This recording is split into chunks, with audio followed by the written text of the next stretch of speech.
delighted to say I'm joined now by some of the people that you've just been watching and who've contributed to our series to discuss some of the themes raised.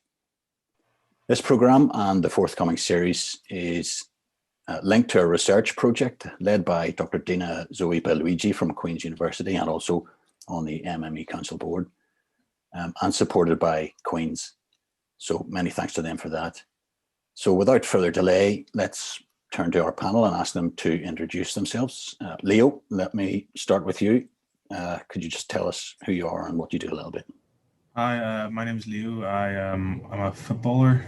I played for Northern Ireland growing up and Crusaders up in Belfast. I went over to Birmingham for 3 years to play professionally, but I came home due to injuries. Currently, I'm an accountant and I own my own computer building business with me and my friend. We build custom PCs and studying as well. I'm doing a degree part-time with Open University, studying a bit of accounting and business management. And I do a bit of skating and photography as well whenever I get a chance to. You're a busy man. Yeah. and appearing on panel shows like this as well. Yeah, I'm doing it. I'm also an ambassador for the Rio Ferdinand Foundation in Belfast. So I only got appointed the other week. So hopefully be doing a few things like workshops and big events in Belfast to try and spread awareness and create sort of safe spaces and environments for specifically aimed at young people, but just to create these sort of safe spaces and environments for people to talk and express themselves. That's extraordinary. I'll get some details off you and we can put it up on our website as well. Yeah. Ola, let me turn to you. Tell us who you are and a little bit about yourself. So, Ola Sobieraj, I'm Polish. That's I'm going to get that out of the way because people always ask me, where are you from? And when I say Macartney, then it follows another 20 questions of where are you really from? So, but I've been living in Northern Ireland for nearly 20 years now, which is kind of shocking when I think of it. I currently work on the EU settlement scheme project, so manage delivery of that. 4-step and Stronger Together network. And Stronger Together network is a network of organizations and individuals working in the field of ethnicity, equality and diversity. And Nisha here was one of the founding members of Stronger Together network. So we're all kind of all connected. And as a sort of side gig, I do well-being workshops, and I'm actually also a laughter yoga instructor every so often when I kind of pluck up the courage, because it's very, very much out of my comfort zone. We've got a lot of very busy guests, and that's only the first two. Drew, let me turn to you. Please tell me your life is less busy. Unfortunately, I can't meet you there, Maurice. But my name is Drew Mikhael, Lebanese, Northern Irish. Unfortunately, that doesn't, fortunately, doesn't end my experience of newcomer societies. My grandmother was an Armenian refugee to Lebanon, and then my father was a migrant to Northern Ireland. I am currently at Queen's University. I'm a research fellow. And I'm currently working on a project that is funded by the Joseph Rowntree Charitable Trust that looks at newcomer societies and how to create a more welcoming society in Northern Ireland, because my research experience and background is looking at those who are different or who come from different places arriving in post-conflict divided societies. That's great. Thank you. We'll definitely be coming back to some of those themes this evening. Tunde, let's move to you. Tell us a little bit about yourself. Yes, my name is Tunde Adeosun. I'm an accountant. I have my practice in East Belfast Enterprise, City East Business Center on Nathan's Road. I've been practicing now for the last 15 years. On the side, I'm also the chair of the African and Caribbean Chamber of Commerce, which is an organization that actually seeks to help African or Caribbean people in terms of signposting them to how they can start their business or how they can grow their business better. On the side, I like to DJ. So if you don't find me working, I might be somewhere DJing with some friends. So not too busy. Sounds great. We should have got you to do some music tonight, actually. That might have been good. Some kickboxing, yeah. Oh, a kickboxer too. Oh my goodness. I feel underworked here. Don't tell my boss that. Anna, let's turn to you. Probably don't really need much of an introduction, but introduce yourself anyway. Hello, I'm Anna Lowe. I came to live in Northern Ireland in 1974 when there was still the height of the Troubles, and with very few ethnic minority people here in Northern Ireland. I had a very varied career as a secretary, interpreter, community development worker, social worker, and eventually a politician in the Northern Ireland Assembly before I retired in 2016. So since retirement, I've become an amateur artist. I've joined a couple of voluntary organizations, one of which is Nisha's Arts Actor, and on the board, not as a member of staff, and then an environmental organization called Keep Northern Ireland Beautiful. And I'm also a very keen walker and up mountains whenever the weather is good enough. So yeah, surely I'm busy too. Yep. Yeah. Good, excellent. And Nisha, you've already been mentioned, Art Sector has been mentioned. Perhaps just tell us a little bit about yourself, and then we'll come to look at that in a bit more detail. Right, thank you, Maurice. It's good to be here tonight. I'm Nisha Tandon, CEO of Art Sector and the Intercultural Arts Organization, and also the host of Belfast Mela. I have lived in this country I arrived here in 1977, just a little later than Anna, and it was also the height of Troubles, and I have seen everything here from no-go areas and other different environments, which we will probably mention later on. And I'm a very keen dancer, and also a very, very keen gardener. These are my hobbies. But I am really passionate about the work I do, and that is to empower the minority ethnic communities in the artistic or in their cultural fields, which they come here and they're so lonely. So giving them, especially the women, giving them the platform to flourish. And that's what I really love doing that work. And latest work has been with the refugee and asylum seekers, which has been a great journey. And it still is an ongoing journey, a lot to learn. And as Ola mentioned, I used to be part of Stronger Together, a fantastic network, and which has done a lot of immense, beautiful work for the minority ethnic communities. So yeah, so that's just in a nutshell, this is just my background. And I also sit on a couple of boards, and that is Community Relations Council Board, and also Belfast Film Festival Board. And like Leo, I'm also the ambassador for Unlimited Social Enterprise Fund. And that is over in England, it is very, very big. In Scotland, it's very big, but it is very small here, but we are trying to make it big, make it right. Yeah. So that's the background. It sounds great. You both, you and Anna mentioned the 1970s in Northern Ireland.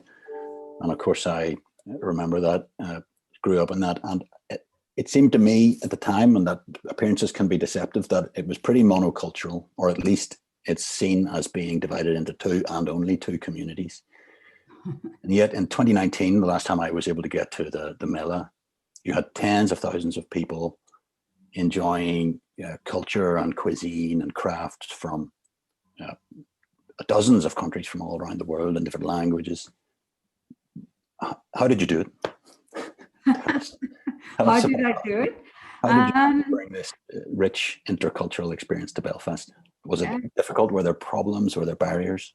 A lot of difficulties, Maurice. It wasn't, and it hasn't been an easy journey. And the most difficult part has been that I come from Black minority background, and being a woman, also people didn't think. People thought that, oh well, it's all right.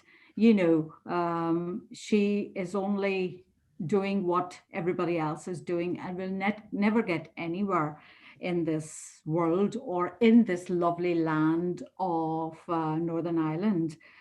But my determination and my passion for my work made me fight, to show people that minority ethnic communities can deliver, want to deliver, and will deliver, and make us the part of your fabric. And we will be creating a very vibrant society here, which will be full of magic, learning, education, participation, co-designing, co-production, young, old, intercultural, intergenerational. Wow, wouldn't that be so lovely? And that has been the dream. And the dream has come true in some sense. We have created a beautiful shared space in center of Belfast Botanic Gardens, and it comes to life. We started with 500 people with a lot of challenges, and no departments, nobody to give us the money to flourish. And it's not all about money. It is about listening and hearing us plea to give us that platform. We created a true shared space, and you have seen that. You have experienced that, Maurice, yourself, and Anna, and maybe Ola, and I think Tunde was there a couple of years back. I don't know about you, Drew, but there has been a lot of people who gave us a lot of support, and it is that the minority ethnic communities, they took the ownership of it.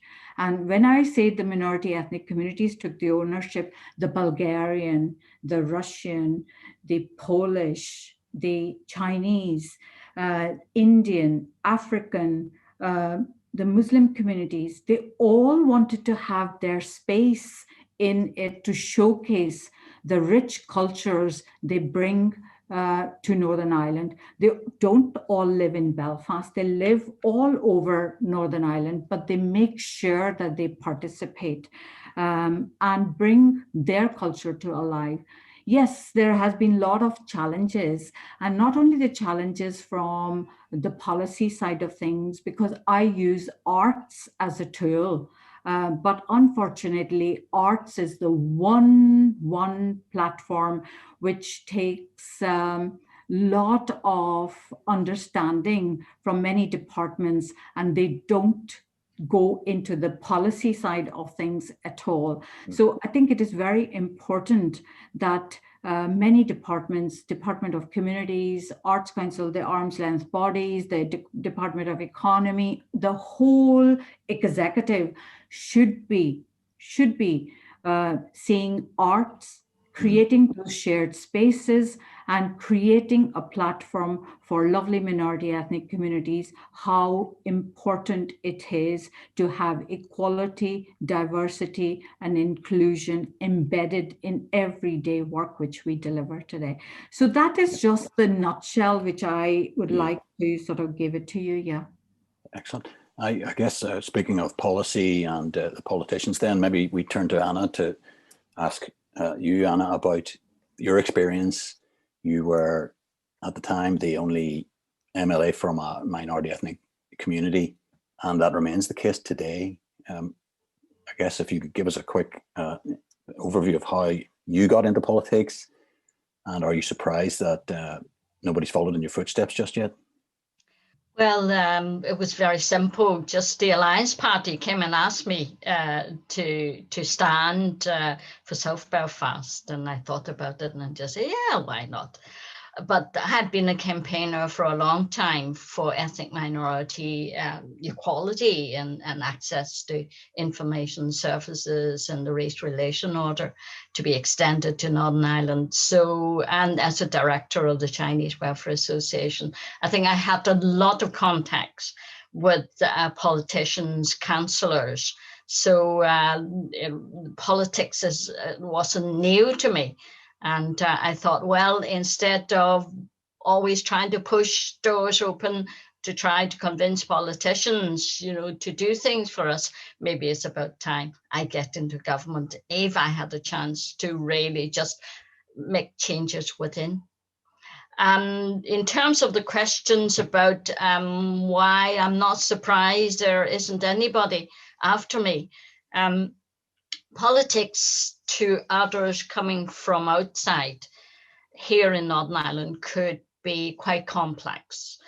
In other parts of the world, politics generally would be, based on left versus right, or liberals against conservatives. But in Northern Ireland, it is very often kind of tribal. And if you're coming from outside, I think that tribal politics, orange and green nature, put off a lot of people from wanting to participate. And they don't want to be labeled one side or the other. I mean, the assembly actually institutionalized sectarianism. As a politician joining the assembly, you have to self-identify as either a unionist or a nationalist or other. So I was always other. So I think that sort of politics that's not really based on bread and butter issue, would just make people coming from outside who are not Christian, who don't want to see a united Ireland or to be part of the UK, it doesn't matter to them. It matters more to them about education for the children, housing for themselves, whether the business is going to survive. And so really, until I think we have more progressive politics, I think, you are not going to find many people wanting to get into politics, people from outside, to bring in their fresh ideas, their skills. But another part of it, I think, is because our political parties are so, in many ways, insular into their own corner. They're always watching what the other side is doing, and they really haven't made a lot of effort to try to engage with ethnic minority communities, to try to encourage them to come out to vote, to join parties, or stand, for elections. So there needs a lot of encouragement and hand holding for anyone who's a novice to want to become a politician. It's a big step to jump, to make. So, I mean, politicians, we can say, oh, well, why there aren't any ethnic minority coming forward. But, because we haven't gone out to explain to them and to try to bring them in, then, you're not going to find them, interested. I think another issue could be people are concerned about racism. With certain political parties or politicians. And I've often been asked, well, have you ever, found any racism in the assembly? I mean, personally, I certainly haven't any overt racism in the assembly against me.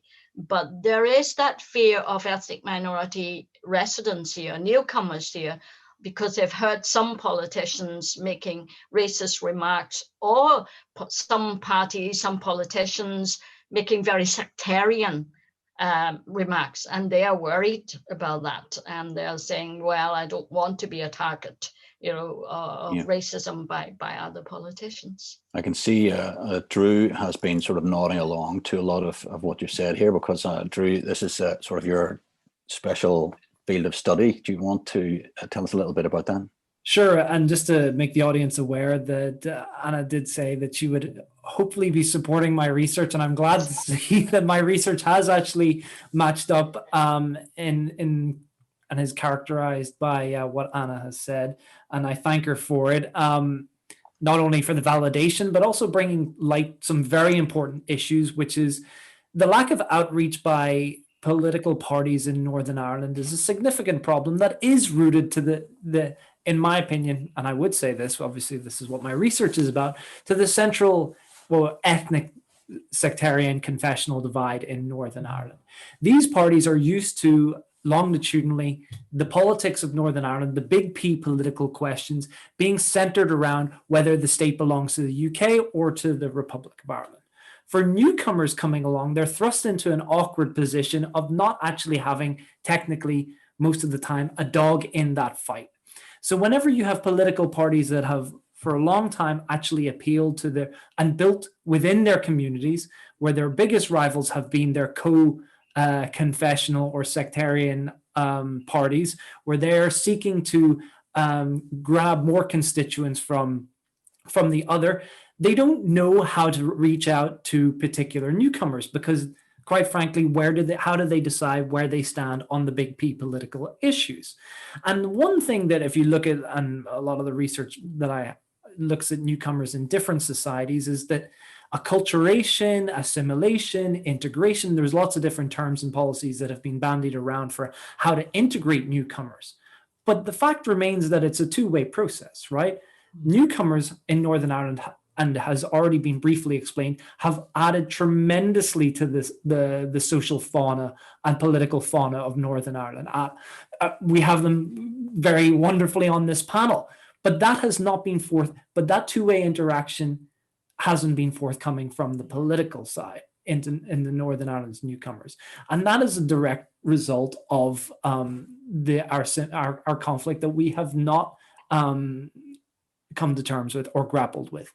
And certainly one of the aspects that's very, very important is that, and what I've heard from different Northern Irish politicians is that, well, they need to come forward and then speak to us. The reality is that you're living in a divided society, and as a newcomer, your positionality is particularly vulnerable. If you live in a community amongst one or other community, marking yourself out and becoming a party member of the DUP if you live in a mostly nationalist community is not an option for you. You live in a divided society, and actually putting yourself into a position where you might support a political party is to, in effect, become assimilated in all the negative ways from the eyes of the Northern Irish participants. That they're now voting for the DUP, or they're voting for the SDLP. They have now become a part of the Northern Irish conflict. So there's a social pressure in which that, understandably, I think that you come to a country or a province that has a long history of divide. You're not really willing to, and nor should you be willing to, risk your potential position where you live with your neighbors if your political opinion or political preference for a party doesn't match up with the local surrounding community. So in sum, I would agree with everything that Anna has said. And unfortunately, I think that one of the aspects that we see that we really need to come to terms with is that when it comes to, and Nisha said it at the start, the addition that newcomers can have in Northern Ireland. The fact that we can create that Northern Ireland isn't just a place for two different ethnic peoples who see the future in two linear ways, right? That there has to be a culture of recognition all throughout Northern Ireland, all throughout Northern Irish society, political and social. That culture of recognition has been enshrined politically in the Good Friday Agreement, but it only included 2 different communities to be recognized, right? And we even see that there's a difficulty in recognizing the major features of those 2 communities, because they often stops. For the 3 years that we had a suspended a storm on over one of the key issues of the Irish Language Act. Okay, so they're having difficulty even creating recognition patterns for each other. So where do newcomers fit into that if they don't even recognize each other through the statutes that were created with outside help? So when it comes to integration and it comes to actually being allowed and creating a space in which people can flourish from all different communities and create a stellar constellation of different ethnic groups and racial groups and all the rest of it, we have to be able, Northern Ireland, and we all have a role of it to play in this, has to be able to move to a culture of recognition of all societies, all different peoples, and recognize their different cultural signifiers that belong in the province that aren't only related to orange and green, that there is a lot more colors that can be integrated and can actually contribute positively. So I'll stop there. I think everyone has said about the contribution that people, newcomers and so on, can make. So let's turn to Tunde and ask him about exactly one of those contributions, about how you set up the African Caribbean Chamber of Commerce in Northern Ireland. And you might want to unmute yourself at this point, by the way. Can you hear me now? Yeah. Yeah, gotcha. Okay. Yes. Thank you, Maurice. Yeah, it wasn't. I mean, based on all what the panelists have said, it's my experience also. Although I came here about 12 years ago to Northern Ireland.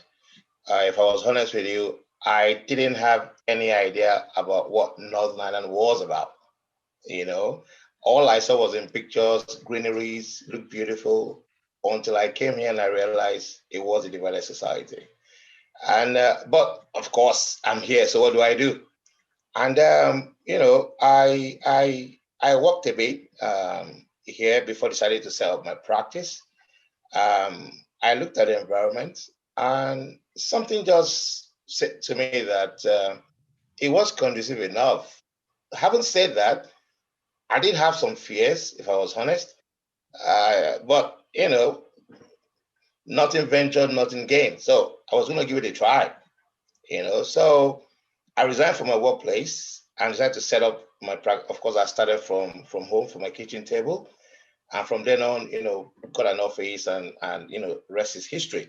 But in my journey, in the course of having my own practice and with the, you know, stereotype that goes with African people about, you know, fraud and whatever, of course, I wasn't left behind on that also. You know, all this came in. I've had issues where people came to my office, knocked on my door, saw me and turned back, you know. And of course, that felt bad, but notwithstanding, you do always think it's just a small minority of them. Well, fast forward, practice is established, and then I started thinking that, well, there is a lot of truth about the fact that it is a divided society. You know, you're either this side or you're that side. But because I don't think we Black Africans or Caribbeans take any side anyway, and they see that we are not actually the same color with them. So I looked at us as a neutral people that, well, if anything we are doing has to do with economic growth, you know, economic empowerment about ourselves, I don't think that should be a problem for anybody, you know. And then we got a group of, you know, people that have also ventured into starting their own little company here, whether it's a cleaning company, you know, a barber shop, you know, food and groceries and stuff like that. That look, we cannot sit on the fence and decide that, look, you know, things are not going to change in this economy. Let's start seeing what we ourselves can actually impute into the economy. Maybe this might start changing, you know, changing the narratives about how they feel about us.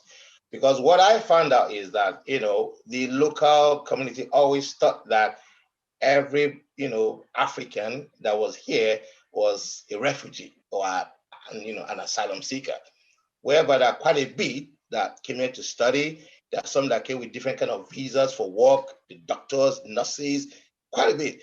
But the stereotype, that they have with them is the fact that, they're hungry, they're dirty, they have diseases, and they've just come here to pitch on them and stuff like that.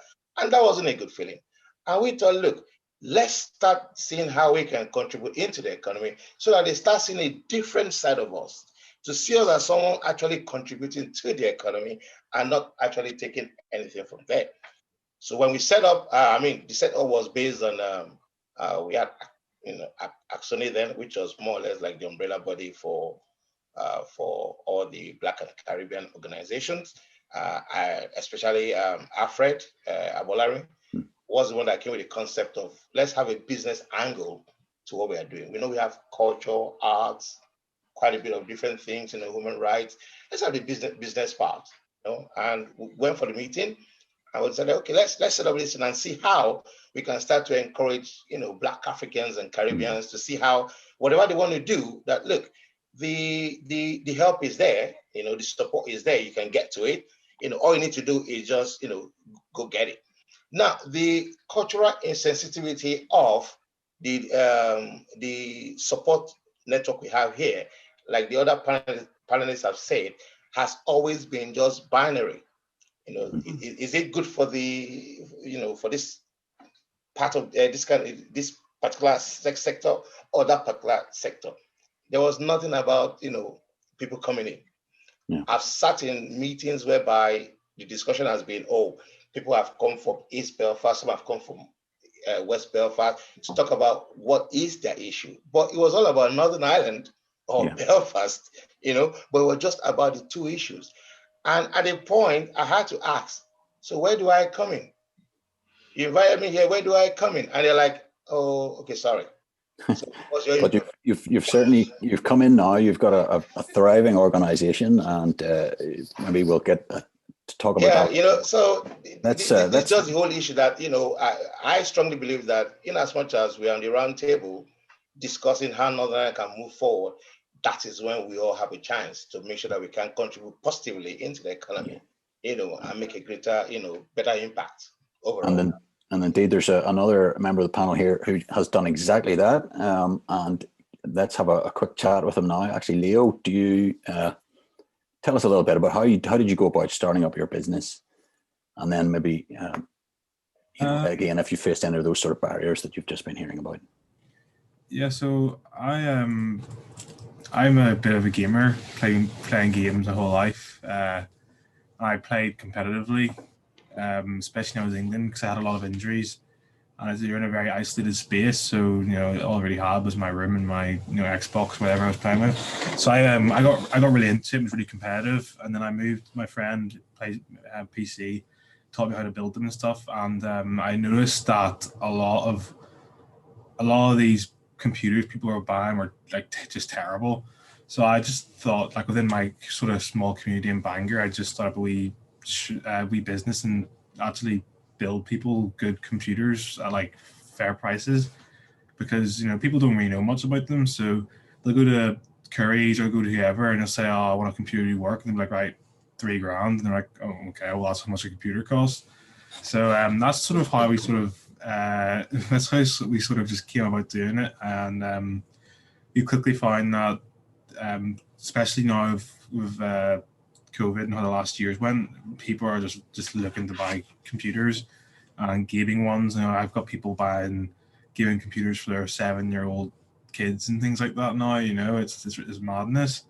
So I haven't so far, since we're probably because we're so reasonably small and new, haven't come across any issues with anyone. Everyone, especially because we're in a small community, and the people we deal with, word gets about, it's all word of mouth. So everyone we deal with generally, really nice, really polite. Was it the same in the football? Oh no, football is a completely different story now. Football is rough. Growing up, especially growing up here, I grew up in the early 2000. I was born in 2000, so 2000, 2010. I was going to primary school. I found that I had a major identity sort of crisis. Didn't really know who I was, because I had no one except for my mom and my brothers, and then I had a cousin, auntie and uncle. That was it. That was all of my family that was black at all. You know, I didn't have any sort of connection to my roots. You know, I went to school surrounded by white people completely. And yeah, so I went through an identity crisis when I was young. And then as you sort of get through those stages of your childhood, you know, I moved into football and loved it, played it for a long time. I got just every other game you get some sort of racial abuse, but I think the thing about football was because it's so competitive. I don't necessarily think it's because the person themselves is racist. I think it's just, you know, it's just to get that sort of competitive edge. You know, it's just you see it whenever, like in the UFC, whenever they do the wee standoff, they'll say anything that comes to their head to try and give them that sort of competitive advantage over their teammate. You know, when you're in someone's head, it's sort of game over. But I think that was really hard at such a young age. Yeah. You know, dealing with that, and then, you know, even the parents on the sideline would be doing it, and obviously my dad being white, they didn't know that he was my dad, so he had to sort of sit through all of it, and it was hard getting over it. But you have to sort of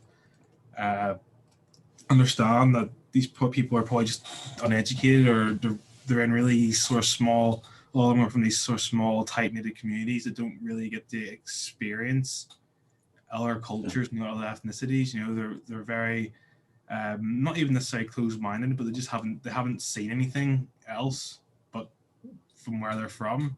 You know, there's a lot of people born in the Shankill, even here in Kilcully and stuff. There's a lot of people born there and they don't leave.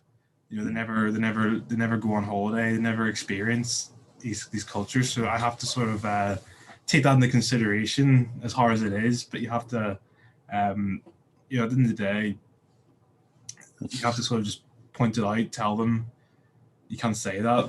Yeah. You know, there's not much else I can do. I'm 12 years old, but it's a very generous take, and you're commendable for the strength that you've shown and the resilience and the fact that you're thriving. That's admirable. And I suppose, you know, speaking of some of those sort of more overt sort of racism and so forth, and just a second, I'm going to turn to Ola. I can see that the time is ticking past here, so I'm just going to say now, if you want to put a question in the chat function, we'll try to get to it tonight. We might not. If we don't, we'll try to cover it in the following series.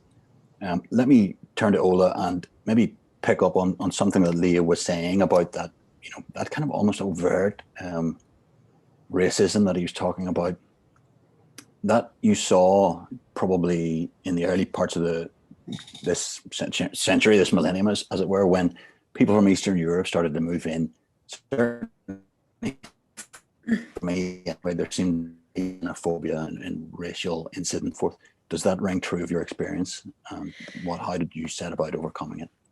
It does and it doesn't, because it's I've noticed a change there, because on a sort of individual personal level, when I arrived in like 2001, I was literally the Polish girl in Macartney, and I worked in a nursery school, and everybody, you know, I knew everybody, and I was just kind of like a little curiosity that everybody wanted to meet and look after, and was very, very helpful to. So later on, when I had other job interviews, there were, you know, parents that offered to give me lifts, this, that, and the other, and it was really quite nice. That a small community that seemed very, very caring. And then suddenly in 2004 and 5, when bigger groups of people started arriving, the attitudes have changed. There's suddenly, I've noticed the hostility, and it was never against me. It was just, you know, it was always, oh, it's not you, it's, you know, it's them. I was like, but them is me, I'm them.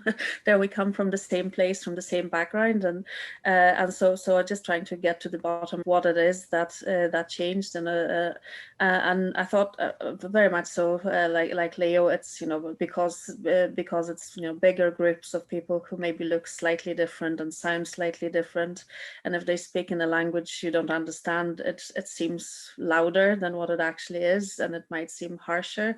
So a lot of it was to do with education. So that's why I've started educating people around me, from families and neighbors and whatnot, and then it grew into a career, so to speak. But it really, the more people arrived, the worse it got, and it was never personal. It just seemed to be this kind of group mentality. It was perceived one group against another, even though when two individuals from those groups actually interacted, that didn't seem to be a problem. So again, that was something that I started wanting to promote, to actually give people to meet and interact, and get together on our very local little scale. We did little events where maybe not necessarily strictly cultural, and to showcase cultural things, but just where people from ethnic minorities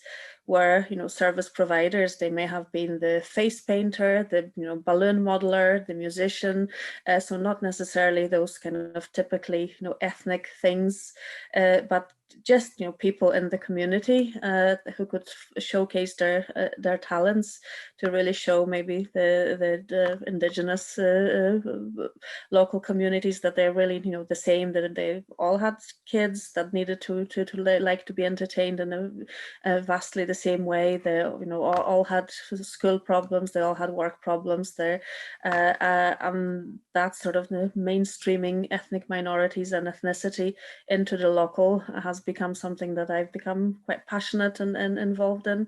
And it's because I've noticed that yes, there's sort of equality and diversity has become a tokenistic tick box exercise for many, and it's and there is a box where it's like anything ethnic, if you want anything, any ethnic with diversity related programs or activities, there's that's where it goes. It's just there in the corner.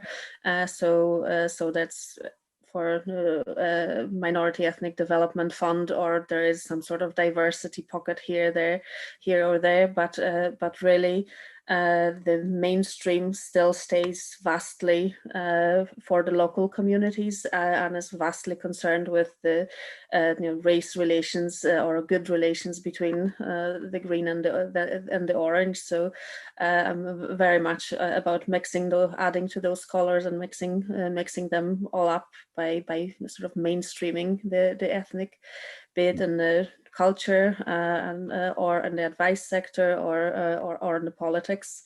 And it's when Anna said about politicians approaching ethnic minorities, I've had a couple of parties approaching me at the time of election, when they sort of realized there's a few votes missing, and perhaps having a bit of a following on social media, I might help. So but it's the same. I don't really feel like any of the parties. I don't really identify with any of the parties because of the green and orange issue, because it's not my issue.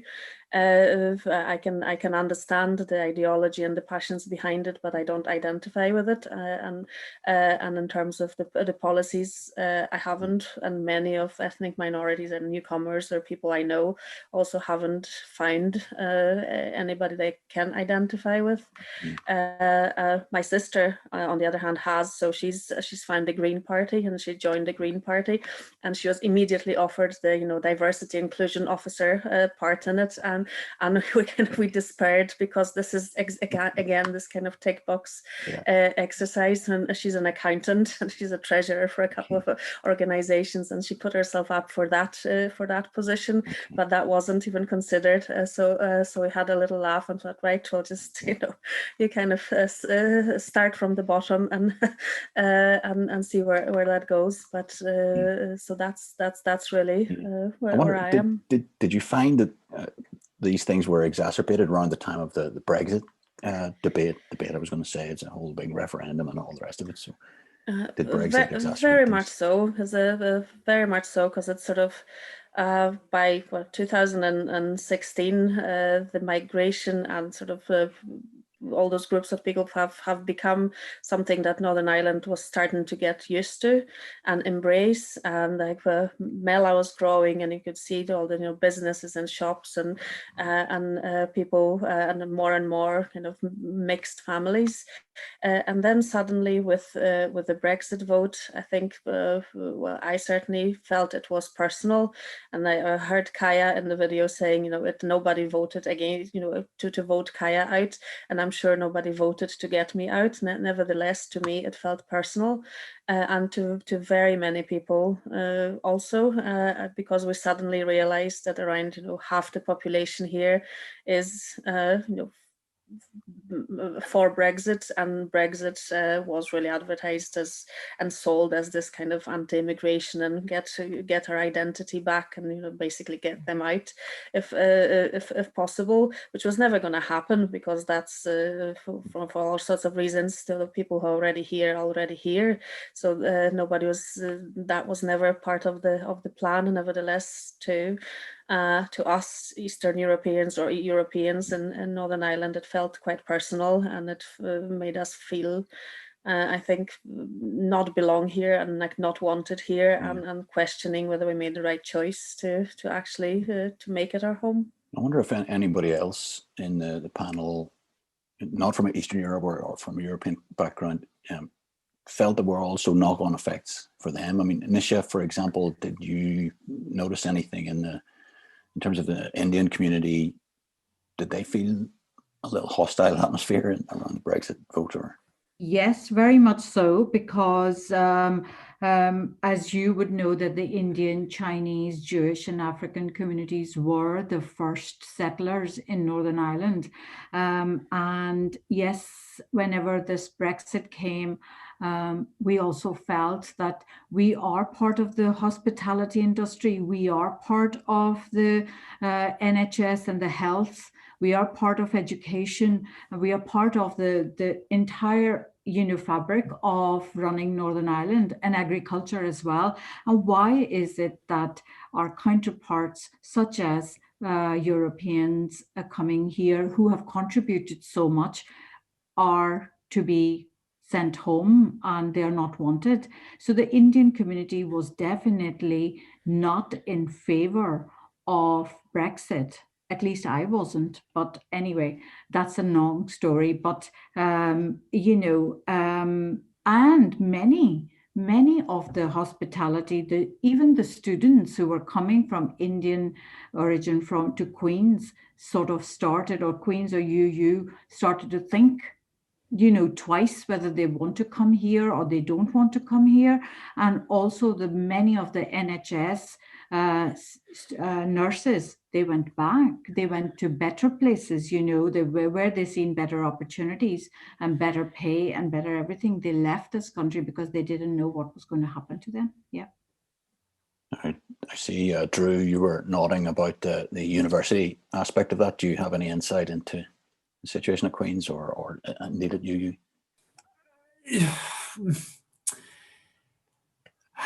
Yeah, well, I mean, I think that I don't want to belabor the point, and definitely want to get round to the other panelists. I just think that whenever it comes back to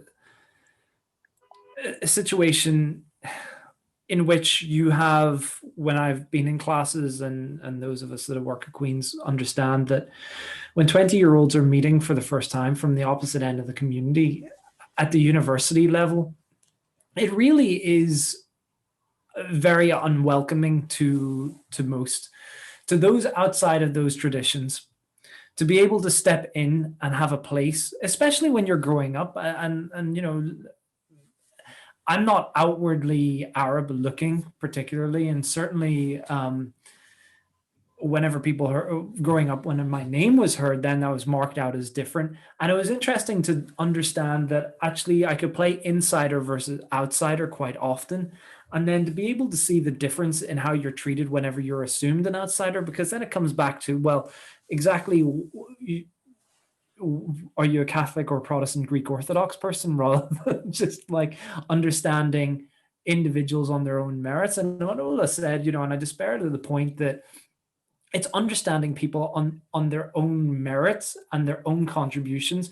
Oh, let's put the newcomer in, or let's put the person who's different in as the diversity person, because that makes sense, rather than actually what she's qualified to do, which is accounting. And even amongst well-meaning, and especially in actual fact amongst the well-meaning, the non-sectarian or the non-ethnic thinking, we have to be able to move into a position of actually beyond tokenistic equality. And that begins at the small levels, that begins in university, that begins in societal clubs, that begins on the football pitch, and it ends in all these places as well. Because if we're not practicing, if we're sort of tokenistically handing out positions of equality and diversity based on the fact that that's exoticizing people's experience in Northern Ireland. It's actually pushing them further away from engaging in the deep societal debates. So I just wanted to say that, really.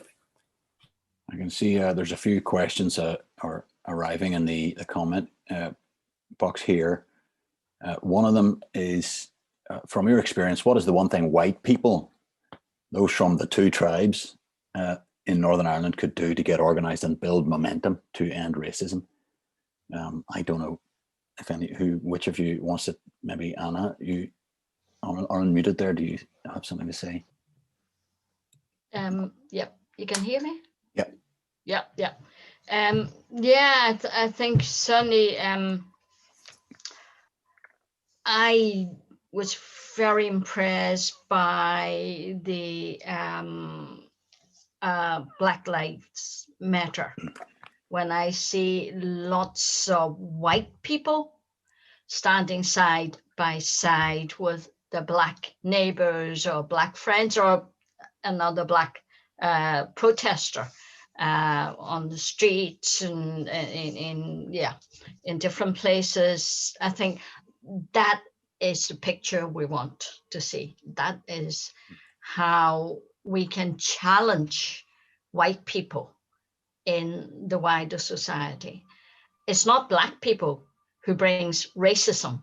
It is the attitudes of white people, local people, against newcomers, against anybody who's different, and they see it as a threat. But if they see white neighbors and the white school friends, standing beside a black person, I think that's a very positive image. I think the more we see that mixing of people working together, playing together, to see that it's not an issue, that it is just normal. Northern Ireland is now like part of the UK multi-ethnic society. We need to see more of, let's say, like presenters on television, more politicians. And actually, I thought it was very good in recent times with the COVID, BBC and others brought in a lot of consultants to talk about their experiences or whatever their specialty. So often they're black people. I think that sort of image is so important, that Tuna was saying, that you're not just seen as a refugee. A black person is always, looked at as a refugee coming to sponge the welfare state. But it is something like that that's so powerful on television. A consultant talking about, about an illness that we are also scared about. And I think that's sort of normalizing it and looking at people as individuals, rather than grouping them as, these are Polish, Chinese. You're seeing them as individuals making their contributions. I think that personalize, humanize people rather than demonize them or putting them in the category. Nisha, you wanted to comment? I totally agree with you, Anna. And yes, Black Lives Matters has brought a lot of has opened a lot of eyes and a lot of chapters. But this has been going on for so long, and it had to break the silence somewhere. But I still feel that integrated education is the key to everything. If you educate your child from day one to say that you're playing with Chinese, Indian, African, Polish, Romanian, it doesn't really matter. Let's integrate them and let's bring them all together and make them learn from each other. I think that is the way forward, and that's how it has to be in education and then in our home environment as well, where the changes have to take place. Till we change those hearts and minds and the policies and the lot of the green and orange agendas, I don't think so this Northern Ireland way of living and Northern Ireland is going to be successful, no matter how many Black Lives Matters come, how many people of color will come and live in this country. It is not going to change until we change our own perceptions, and perceptions will only change if we educate. Leo, when we were talking before, you said you had been hoping to get to the Black Lives Matter. Of course, there was the COVID thing, so you weren't able to go, but presumably you found it inspiring, that movement. Yeah, well, obviously, being Black myself and experiencing it a lot, it was great to see. But I've all my close friends, my best friends, are all white, and I think like to answer that question, I think it's just, I think it's Nisha is the Bella, isn't it? I went to it in 2019, and the one thing you'll always find with all my white friends is when you let them in, you let them experience your culture. And my best friend Paul, since like 11, we bring him in. He has to adjust to the way we live, so he has to come in. He has to greet mum and dad with hugs. He has to take his shoes off and go upstairs. He has to try and eat all our food. Every time they try and eat your food, it's always like, oh, this tastes amazing. Not, do you know what I mean? They have to. I think just the biggest thing is just experiencing cultures. I think you have to really promote, like I went with all my friends. We went to the it's the Bella. It's the Bella, isn't it? Mela, Leo, yeah. Yeah, and all of them absolutely loved it. Try the foods, do the crafts, do everything. And I think it's just getting people out to those sort of events is all it needs. I think it's really all it needs to be done. Like, because no matter where you go to, once they experience something like that, it automatically triggers and opens things in their minds. That's from my experience. That's been the main thing that's really sort of like changed the way like my friends view other people now as well. Yeah. Tunde, do you agree with that, or have you seen that sort of interaction change people's minds? Yeah, I mean, I would agree very much with what Nisha said in terms of education, integration, the children, and also, I would if it was possible for people like Nisha to be given more support to do more cultural things, in all levels, I think that would go a long way also, because if you just one here, one there, not everybody can be seen together at all times. So it needs to be quite a lot of it. The more we expose the Northern Irish local people to different cultures, and activities, like Leo was saying, based on his own friend on that small level, if we could multiply that, in 100-folds, then of course it will be a big issue. When you start having schools that are not integrated, one is Catholic, one is Protestant, then where do we fall in? It's going to be hard, until those policies, like Nisha said also, are changed and we could look at something more inclusive for everybody. It will still keep being this way, So I was going to say, Maurice, is just on that, it's also down to us as well. It's down to me to bring my friend into my environment and to teach him my customs. It's not like a one-way thing. It's two ways. It's down to me to bring him in, and it's up to him to ultimately accept and go along with it. Whenever we dance, he dances with us. Whenever he eats with us, it's a two-way thing. So I think it's also down, even though there's a small minority of us here, it's down just to reach out and try and bring them in as well. Am I muted? No, I'm not. I thought I was muted. That's another generous thought, I think. Yes, thank you again for that. I'm just there's another question in here, if I can just. But maybe just if I can add something. Yeah. I think, Nisha's right, education is important, but education in schools is not enough. I think we have strong legislation now. So, we have race relation order and, the government, and we need to use more of that.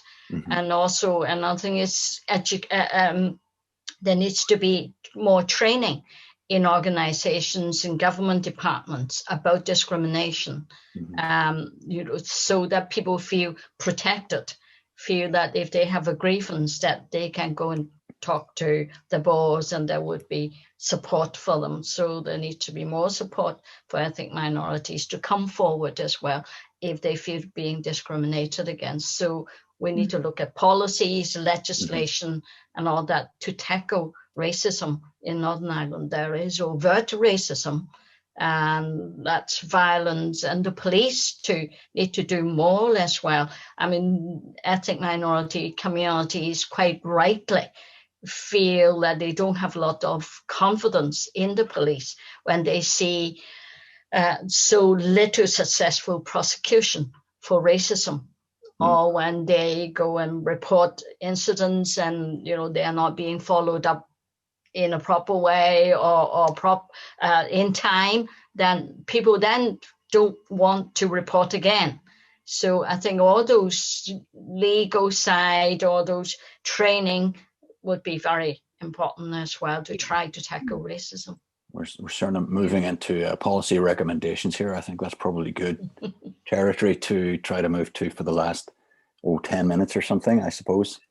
Ola, that's something you've worked on. Do you want to give us some idea? Well, not sure. Just I think and it sums up what everybody else said. The education would be a huge and integrated education, building in anti-racism and sort of the unconscious bias and diversity awareness and cultural competence into the curricula and into education and altogether. That would be great. My mind was completely blown when it came to choosing schools for my children, and it turned out that 5 years earlier I would only have the maintained or controlled choice. So it was quite lucky that that integrated education was so new, because it's from an outsider point of view, it seems like a no-brainer. Like, well, how do you expect people to get on at the age of 20 when they're being separated from the age of 3 into two different tribes, and then you try to get them to come together at the age of 25, and then if you throw a newcomer in between those two groups, how is it supposed to work all right? So I think moving towards lobbying for integrated education and both for teachers and for children, that would be a huge commendation. And obviously implementing the racial equality strategy has been at the heart of Stronger Together network, and bringing the sector and people together to push on that. We're halfway through the racial equality strategy period of the 2015 to 2021, and unfortunately not even an action plan has been formed as yet. So we have the diversity champions within the departments, and that's great. That's a step forward. And then within the departments there have been some training, but again, those those poor diversity champions, they are anything ethnic or foreign go to a diversity champion, and that's not their role to be a scapegoat. And I feel very often they are. So because they're supposed to champion diversity and not just kind of deal with all the problems themselves. And now in the fallout from Brexit and the protection of rights of everybody, and protection of non-diminution of rights of EU citizens and their families, that is a huge area of legislation and policy that within Stronger Together network and in general we should be looking at, because suddenly with Brexit and with the end of the transition period, obviously the UK government advertised it as everybody being treated equally and all talent attracted to the UK, but it really is that everybody who's not UK, British or Irish is in fact a third country national. So there hasn't been a leveling up, there has been a leveling down, and making it more difficult for people to have a standard living. And funnily enough, Brexit and all the EU settlement scheme and all that legislation that even created inequalities or reinforced inequalities between people who are British or British, Northern Irish British or Irish British. There are certain little caveats in the legislation that make it possible for ones to bring their families from somewhere else and impossible for others. So that's something that is really that is a huge inequality. And then anybody who's passionate about the Good Friday Agreement would pick up on it quite easily. But the immigration legislation is actually not really obliged to follow equality. So that's another battle. So these are really the things that would come to mind in terms of policy work. That's fantastic. There are a lot of complexities, of course, that we'll have to work through. Again, just to remind people, there's going to be a follow-up podcast series. I can see a few more questions coming in here, but I think basically what we'll do is we'll save those and try to address them through the podcast series, if you don't mind, because I can see the clock is ticking, and I would be delighted if we could maybe go back around the group here while we've got you on screen, while we've got you captive, as it were, and maybe just take one very quick, if I were to make you Prime Minister or Taoiseach or whatever, or First Minister for that matter, for the day, what's the one recommendation you would want to see? Maybe avoiding the integrated education that you've talked about before and that sort of thing. Tunde, what is your one recommendation, do you think? I would suggest, because a lot of times you get people that write these policies to be white, writing about racism, what they've not experienced before. I would say in that department that they should get people from different cultures, to actually work with people that write these policies so that they can get it right. Yeah. That's what I would recommend. Get representatives of the community to go and sit down at a desk. Yeah. Because I don't think that exists. I just think a couple of people somewhere writing policies, and they don't know how I feel when someone discriminates about me, because it's not happened to them before. You need to get the right people that's happened to contribute so that they can make meaningful representation in whatever their policy. Drew, I want to keep this short now. So. Yeah, I'll behave myself. You asked me if I'm being a Prime Minister, I'd fire Priti Patel first. No, absolutely. She needs, and avoiding the personal and going into the political.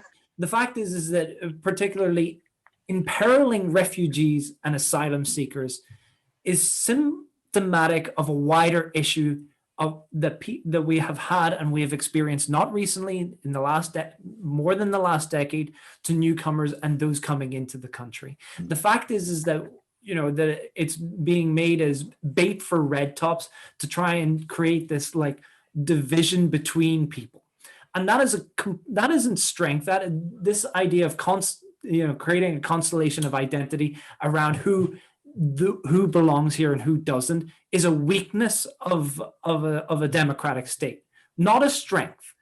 What a democratic state, a truly democratic state, as Tunde was saying, about real meaningful presentation and presence throughout all aspects of institutions in a country, means that we need to focus on associational relationships, which means that do we agree on commonalities together, not on culture, not on what is intrinsic to what we were born with, but what can we come together and actually develop ourselves? New technology, new art, new food, because Northern Irish food is not very good, and we need more integration from wider communities to actually have something that is really uniquely ours, based on coming together as individuals rather than intrinsic. And that's why a Bill of Rights is particularly important, to try and shift the conversation in Northern Ireland beyond ethnic sort of understanding. And yeah, I just wanted to get, and I think that the recent law by Home Secretary is something that is deeply problematic, and that we should all see ourselves like standing up against, regardless of background. Mm-hmm.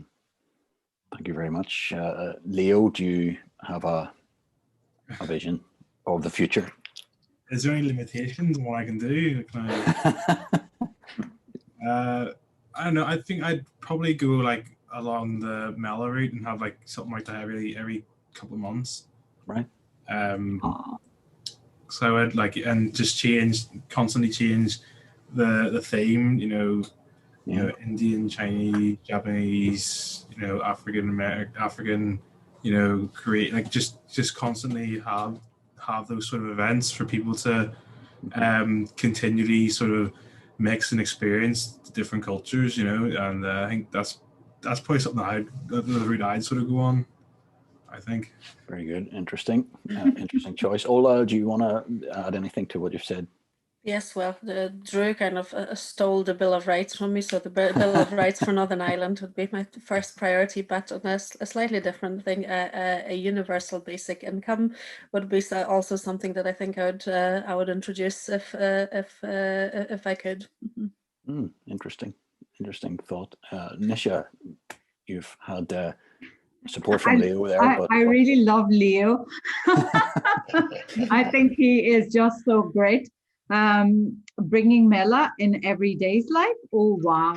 It's going to be a hard challenge. And Anna will know all about that as well. My first motto will be, and I really actually agree with Tunde as well, what he has said, and definitely agree with you, Drew, about Priti Patel. And I love you, Ola, about Bills of Rights. Yes, definitely. For me, it will be, don't divide and rule. Let's rule together and make this place a very vibrant, exotic experience for everybody living here. And let's welcome our new communities with open arms. I was going to turn to Anna Lowe for the political soundbite to finish with, but I think we've probably just heard one. But Anna, let's hear your one too. Yeah, well, changing attitudes takes a long time. Mm-hmm. And I think in order to change attitude, very often it's the use of the law and policies, public policies, to make people rethink and reflect and be fearful of breaking the law. So I think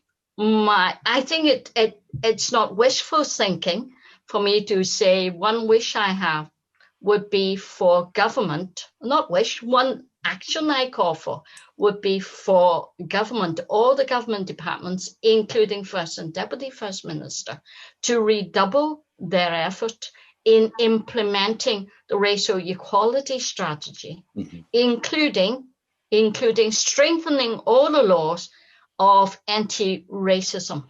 Mm-hmm. That's hate crimes, all those other issues that we need to really redouble our effort to make this place a safer place for people and a more inclusive place for people in Northern Ireland of all different nationalities.